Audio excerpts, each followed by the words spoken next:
আজ যুক্তরাষ্ট্র ও ইসরায়েলের সবচেয়ে বড় উদ্বেগের নাম হচ্ছে ইরান। কারণ তারা আশঙ্কা করতেছে ইরান শিগগিরই একটি পারমাণবিক শক্তিতে পরিণত হবে। সময় যত গড়াচ্ছে সঙ্গে সঙ্গে সেই আশঙ্কা আরও গভীর হচ্ছে। কারণ ইরান থেমে নেই, তারা একের পর এক ধাপে ইউরেনিয়াম সমৃদ্ধকরণ চালিয়ে যাচ্ছে।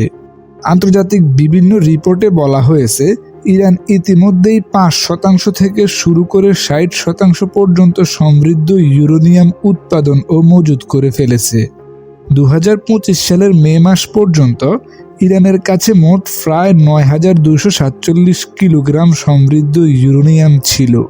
এর মধ্যে প্রায় ৪৮০ কিলোগ্রাম ইউরেনিয়াম সমৃদ্ধ করা হয়েছিল ৬০% পর্যন্ত।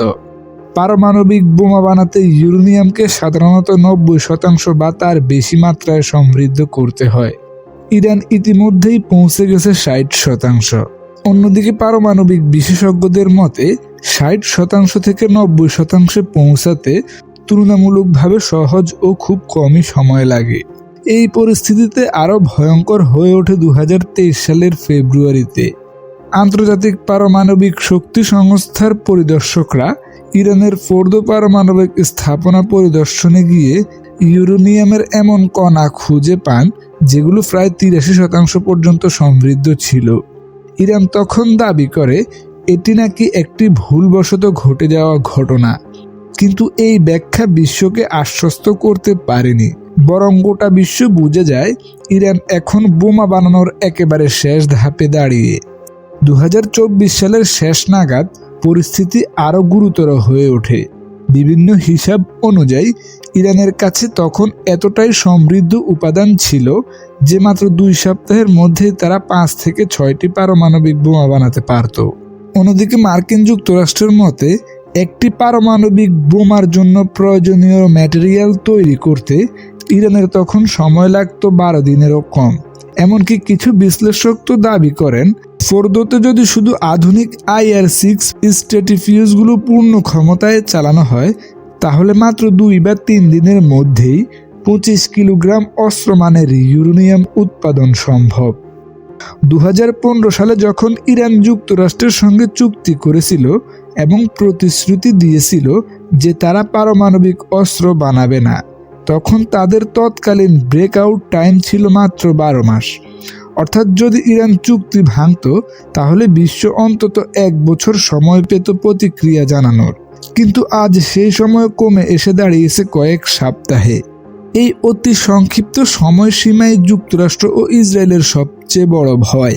কারণ এমন পরিস্থিতিতেই ইরান যে কোনো মুহূর্তে গোপনে একটি বোমা বানিয়ে সবাইকে চমকে দিতে পারে। পারমাণবিক সংস্থার মহাপরিচালক রাইফেল গ্রেসি স্পষ্ট করে বলেছেন ইরানই একমাত্র অপারমাণবিক অস্ত্রধারী দেশ যারা এত উচ্চ মাত্রায় সমৃদ্ধ ইউরেনিয়াম জমা করেছে। তার ভাষায় এটি নাকি চরম উদ্বেগের বিষয়। বর্তমানে ইরানের কাছে প্রায় ২১,৯০০টি সেন্ট্রিফিউজ রয়েছে। এর মধ্যে প্রায় ১৪,৭০০টি আধুনিক নকশার আর প্রায় ১৮,০০০টি স্বয়ংক্রিয়ভাবে চালু আছে। সেন্ট্রিফিউজ আসলে লম্বা নলাকার যন্ত্র যেগুলো প্রতি সেকেন্ডে হাজার হাজার বার ঘষে। ঘর্ষণের ফলে ভারী ইউ-২৩৮ নিচের দিকে চলে যায় এবং তুলনামূলক হালকা ইউ-২৩৫ উপরের দিকে থাকে। এই প্রক্রিয়ায় অসংখ্য সেন্ট্রিফিউজকে বারবার ঘটানো হয়। ধাপে ধাপে বাড়তে থাকে ইউ-২৩৫ অনুপাত। যত বেশি এই অনুপাত বাড়ে ইউরেনিয়াম তত বেশি হাইলি এনচিউর হিসেবে তৈরি হয়। ৯০% ছাড়ালে সেটি সরাসরি পারমাণবিক বোমার উপযোগী হয়ে ওঠে। ২০১৫ সালের তুলনায় আজ ইরানের সেন্ট্রিফিউজ সংখ্যা যেমন বেড়েছে তেমনি বেড়েছে আধুনিক মডেলের ব্যবহারও। ফোর্দোতে এখন প্রতি মাসে আনুমানিক ৩৩ থেকে ৩৭ কিলোগ্রাম অর্থাৎ ৬০% সমৃদ্ধ ইউরেনিয়াম তৈরি হয়, যেখানে আগে এর পরিমাণ ছিল মাত্র ৫ কিলোগ্রাম। একই সঙ্গে দুর্বল হয়েছে আন্তর্জাতিক নজরদারি। নিষেধাজ্ঞা পুনর্বহালের ফলে ২০২৫ সালের ৫ অক্টোবর ইরান ঘোষণা করে যে তারা পারমাণবিক সংস্থাকে সহযোগিতা করবেই না। এর আগে ২০২১ সালের ফেব্রুয়ারি থেকে ইরান অতিরিক্ত পর্যবেক্ষণ বন্ধ করে দেয়। তারা এডিশনাল প্রোটোকল স্থগিত করে, দৈনিক পরিদর্শন বন্ধ করে দেয় এবং বিভিন্ন স্থাপনা থেকে ক্যামেরা খুলে ফেলে।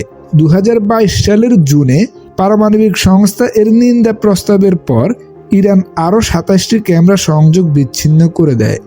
ফলে পারমাণবিক সংস্থাটি আর সেন্ট্রিফিউজ ও যন্ত্রাংশ ইউরেনিয়াম উৎপাদনের ধারাবাহিক তথ্য সংগ্রহ করতে পারছে না।